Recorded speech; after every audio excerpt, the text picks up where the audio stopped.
আমার মনে হয় এই পৃথিবীর সবচেয়ে শক্তিশালী ব্যক্তিত্ব হলো নারীর ব্যক্তিত্ব। তারা শত কষ্ট মনে চেপে চুপচাপ নিজের কর্ম এবং কর্তব্য পালন করে যায়। খুব একটা সহজ নয় কিন্তু এই সমাজে নারী হয়ে জন্ম নেওয়া।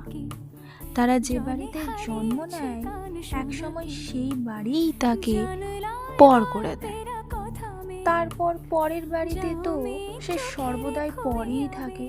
অথচ অবাক করে দেওয়ার ব্যাপার হলো সে বাড়িতেও সব কর্তব্য বা চলতি ভাষায় যদি বলা যায়, বাড়ির সব কাজ একা হাতেই করতে হয়। যেন সে আসার আগে অবধি সব খাওয়া দাওয়া বন্ধ করে সবাই উপোস করছিল। সে নারী সবার যত্ন করতে করতে শেষে নিজের যত্ন নিতেই ভুলে যায়।